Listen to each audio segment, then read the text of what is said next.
안녕하세요. 산부인과 의사 황인아입니다. 오늘은 제가 요즘 많이 처방을 드리고 있는 멜라토닌에 대해서 좀 얘기를 해드릴 거예요. 멜라토닌은 우리가 일주기에 따라서 자연스럽게 분비가 돼야 되는 호르몬이에요. 이게 아침이 돼서 햇빛을 딱 보면 쫙 떨어졌다가 일중에는 낮게 유지가 되다가 밤이 돼서 이제 해가 지고 이러면 다시 쭉 올라가는 이런 호르몬이라고 보시면 돼요. 간단하게 얘기하면 그래요. 그래서 이게 마음을 좀 안정시키고 수면을 도와주고 이런 역할을 합니다. 근데 잘 분비가 원활하지가 않은 분들이 많아요. 요즘 이제 세상이 그렇잖아요. 낮이 돼서 햇빛이 이제 쨍쨍하게 있어도 바깥 생활을 안 하잖아요. 밖으로 걸어 나가서 햇빛을 쬐다든지 그런 것도 잘 하지 않고 밖에 나가더라도 이제 가리기 급급하죠. 우리 양산 쓰고 모자 쓰고 선크림 바르고 다 하시잖아요. 그러다 보니까 멜라토닌의 이런 원활한 분비가 잘 되지 않는 거예요. 눈으로 햇빛을 보는 것도 중요하고 햇빛을 받는 것도 중요하고 그런데 이제 거의 실내 생활을 많이 하시죠. 그러다 보니까 이런 것들이 좀 충분하지가 않을 때가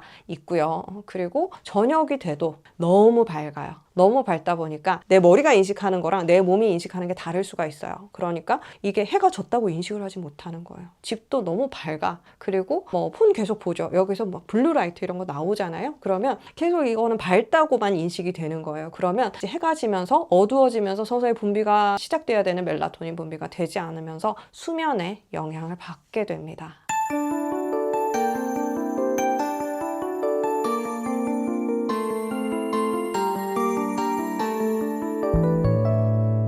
우리 수면이 잘 안 되는 분들 많으세요. 잠이 잘 들지 않는다. 자다가 자꾸 깬다. 다시 깨서 잠들지 못한다. 혹은 너무 일찍 일어나게 된다. 저도 대학 다닐 때는 12시까지 놀고 뭐 2, 3시까지 술 마시고 다 가능했어요. 그런데 지금은 10시면 잠이 옵니다.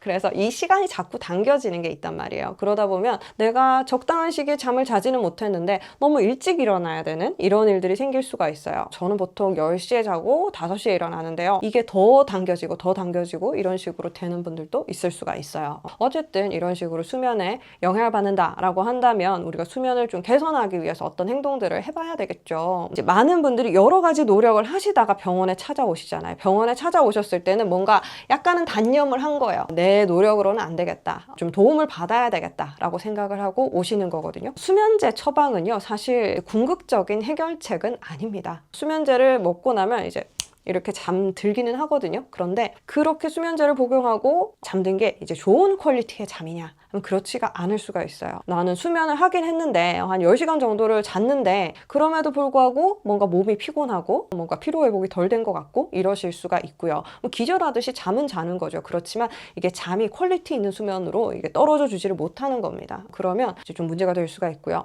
많은 여성분들이 이제 적은 용량의 이런 수면제에도 영향을 받아서요. 하루 종일 어질어질하거나 정신이 혼미하다라고 하시는 분들이 있어요. 내가 무슨 일을 했는데 기억이 나지 않는다. 이런 분들도 있거든요. 일반적으로는 이게 수면제 용량을 계속 올려야 되거나 중독돼서 이거 없이는 잠을 못 자거나 이거를 걱정을 많이 하시는데요. 그것보다도 수면제로 획득하는 잠이 결코 좋은 퀄리티의 잠이 아니다라는 거를 인식을 좀 하셔야 돼요. 그래서 내가 잔다고 그게 다가 아니고요. 자려면은 충분히 회복되고 좋은 품질의 잠을 자야 되는 거잖아요. 근데 그렇지가 못했을 때는 이게 좀 시간을 들이는 거 대비 내가 노력을 들이는 거 대비 좀 못할 수가 있습니다. 그래서 제가 멜라토닌을 더 강조를 하는 거예요. 멜라토닌은 내가 이게 잘 안 되는 분들, 수면 위생을 내가 조절을 해봤지만 뭔가 부족하거나 내가 뭐 좀 문제가 있는 분들, 이런 경우에는 멜라토닌을 좀 드시는 게 도움이 될 수가 있습니다. 내 몸 안에서 제대로 얘가 이제 나와주지를 않는 거죠. 그랬을 때는 밖에서 넣어줘서 호르몬이다, 얘다, 이거는 약은 아니에요. 영양제 같은 개념이라고 좀 생각하시는 게 맞을 것 같아요. 그래서 저는 수면 영양제라고 표현을 좀 하기도 하는데요. 먹어서 해가 될 거는 없습니다. 간혹 이거를 수면제라고 생각하셔서 잠이 안 올 때는 먹고 잠이 올 때는 먹지 말아야지 하시는 분들이 있는데 이거는 그냥 꾸준하게 복용을 하시면 돼요. 드셨다고 해서 큰 부작용이 있지는 않고요. 그리고 꾸준하게 복용을 하셨을 때 좀 더 효과를 보실 수가 있습니다. 먹는다고 바로 잠이 오는 이런 종류는 아닐 수 있어요. 어쨌거나 이게 도움이 됩니다. 그런데 내가 이것만 먹고 내 몸을 올바르게 돌릴 수 있는 다른 행동들을 하지 않는다면 그것도 문제가 되겠죠. 그래서 멜라토닌이 잘 분비될 수 있는 환경을 만들어 주시는 게 수면 위생에는 굉장히 중요합니다. 아침에 딱 일어나잖아요. 너무 깜깜하게 해놓은 방에서 일어나지 마시고요. 일어났을 때 바로 이제 햇빛을 보는 것이 좋습니다. 저는 암막 커튼을 막 다 치고 주무시기보다는 잘 때는 좀 그렇게 하더라도 일어났을 때 눈을 떴을 때 햇빛을 바로 볼 수 있는 그런 환경이 더 낫다고 생각은 하고요. 저는 완전히 닫고 자지는 않거든요. 어쨌든 일어나면 햇빛을 보셔야 됩니다. 밖에 나가서 산책을 하실 수 있으면 더 좋고요. 그게 아침 시간이어도 좋고 점심 때 뭐 점심 먹고 산책을 하시거나 이런 것도 좋습니다. 일단은 깨면 집에 계시지 말고 밖으로 나가세요. 그게 많은 도움이 됩니다. 그래서 뭐 산책을 하시든지 뭐 장을 보시든지 그런 것들을 하시고 저녁 때가 되잖아요. 그러면 너무 밝게 집안을 만들어 두지 마세요. 그리고 TV라든지 전자기기, 핸드폰 특히 이런 것들을 너무 계속 쳐다보고 있지 마세요. 잠이 잘 오는 방법, 책을 읽으세요. 책은 사실 뭐 눈으로 이렇게 폰이나 이런 것처럼 빛이 막 나오는 그런 것들이 아니잖아요. 그러니까 책을 보는 거는 그렇게 이제 빛 자극이 들어오지 않아요. 그리고 책은 모든 분들이 보시면 조금 졸립니다. 어려운 책을 보실수록 더 그렇겠죠. 마음을 조금 안정시키고 그런데 도움이 됩니다. 그래서 저는 책 읽는 거 권유를 많이 드리는데요. 나는 그런 것까지 못하겠다 하시는 분들은 일단 집안에 왕왕거리는 TV를 끄세요. 끄시고 조명을 좀 조절을 하세요. LED 등 같은 거 너무 켜놓지 마시고요. 노란 이런 등들 있잖아요. 간접등 같은 것들이나 그런 것들을 좀 켜놓으시면 좋습니다. 저는 아이들이 있다 보니까 8시까지는 막 숙제하고 이렇거든요. 그래도 9시 정도부터는 집안에 밝은 불들은 다 꺼요. 그러면 애들도 이제 자는 시간이 됐나? 하고 살살 방으로 들어옵니다. 그리고 나도 거기에 대해서 이제 인식을 하는 게 중요하죠. 그래서 그 조명 조절하시는 거 이게 굉장히 별거 아닌 것 같지만 굉장히 중요한 부분이고요. 그리고 내가 수면이 잘 안 된다 하시는 분들은 커피를 드시지 마세요. 내가 얼마나 뭐 정신 차려서 얼마나 부귀 영화를 누리려고 얼마나 뭐 일을 많이 하려고 오후에 커피를 드세요. 밤에 잠을 못 자면 오전의 능률은 확 떨어집니다. 아시잖아요. 그러니까 오전에는 아침 먹고 커피를 한잔 하시더라도 오후에는 드시지 마세요. 이게 수면에 영향을 많이 줍니다. 카페인 반감기 얘기를 하잖아요.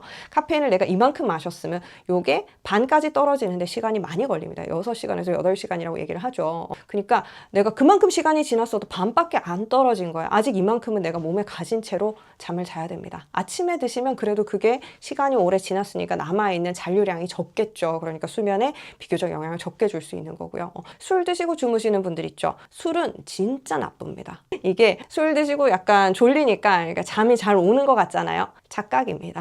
이것도 수면제랑 마찬가지예요. 기절하는 거예요. 우리가 술 마시고 다음날 술을 마시고 내가 놀아서 피곤한가 생각하시잖아요. 알코올 자체 때문에 피곤해요. 이게 들어가면 독성 성분이잖아요. 간에서는 계속 얘를 해독하기 위해서 일을 합니다. 밤새도록 내 장기들이 일을 하고 있는 거예요. 나는 잠들어 있지만. 그러면 깨어나면 어차피 얘들이 에너지를 다 썼잖아요. 너무 피곤하고 배도 고프고 힘듭니다. 숙취라는 게 괜히 오는 게 아니에요. 그러니까 내 몸을 혹사시키지 마세요. 술, 카페인 이런 것들 다 안 좋아요. 그래서 내가 수면에 정말 진심이다. 나는 정말 제대로 한번 자보고 싶다. 이런 분들은 술이랑 카페인 다 끊으시면 좋아요. 좀 힘드실 수는 있어요. 힘드실 수는 있지만 갈수록 여러분 잠이 보약입니다. 잠을 잘 자면요. 내가 뭐 능률이 올라가는 거는 물론이고 짜증도 덜 나고요. 몸 상태도 좋아지고요. 잠을 잘 못 자면 이게 모든 만병의 근원입니다. 질염, 방광염 이런 거 병원 많이 오시다. 생리불순 이런 것들 다 오시면 이런 분들이 상태가 좋다가 뭐 갑자기 안 좋아졌어요. 뭐 너무 힘들어요 하시는 분들은 대부분은 잠을 못 자서 문제가 생기는 분들이에요. 그런 분들 너무 많아요. 잠을 못 자는 이유는 다양하겠죠. 누가 계속 스트레스를 줘서 잠을 못 잘 수도 있고 일이 너무 많아서 일을 한다고 잠을 못 잘 수도 있고 수험생은 뭐 공부를 한다고 잠을 못 잘 수도 있고 뭐 술 먹고 논다고 잠을 못 잘 수도 있겠죠. 어쨌든 이 잠을 못 잔다는 상황 자체가 많은 병을 만듭니다. 자야 되게 만들어져 있는 몸이에요. 그래서 충분한 잠을 자야지 회복 과정을 거쳐서 적당히 이제 기능할 수 있는 상태가 되는 거예요. 우리가 잠을 줄여서 어떤 거를 하려고 하지 마시고요. 잠은 충분히 자고 그 다음에 할 일을 계획들을 하셔야지 좀 더 능률적으로 효과적으로 하실 수가 있어요. 저도 잠이 많은 편이 아니라서 예전에 잠을 적게 잘 때는 5시간, 뭐 4시간 이렇게만 잠을 잤거든요. 잠을 줄여도 몸에 별 영향이 없었어요. 워낙에 건강하니까 느끼지 못할 뿐이지 틀림없이 영향은 있습니다. 그리고 그리고 나이가 들어갈수록 몸이 약간 노쇠하잖아요. 다 느껴요. 그래서 인생의 어느 시점이건 간에 잠을 충분히 자는 건 굉장히 중요하고요. 어린 친구들은 몸이 회복하고 두뇌가 활동하고 그리고 이제 성장을 하는데 굉장히 중요하잖아요. 그리고 우리 같은 나이에서는 몸을 회복할 시간을 충분히 주셔야 됩니다. 그러니까 잠을 충분히 확보를 하고 잠을 잘 자려는 노력도 하시고 그래야 좋습니다. 잠을 잘 자야 살도 빠집니다, 여러분. 별로 관계가 없는 얘기 같죠? 잠을 잘 못 자면 살이 자꾸 쪄요. 그거는 경험해 보신 분들은 아실 수 있을 거예요.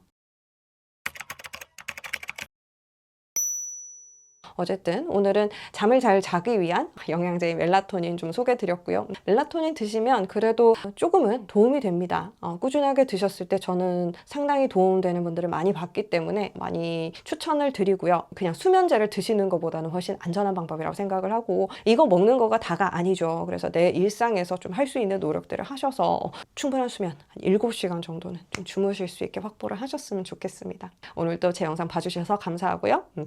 구독과 좋아요 눌러주시면 다음 영상에서도 좀 좋은 정보들 얻으실 수 있을 거예요. 저는 다음 시간에 뵙겠습니다. 바이바이.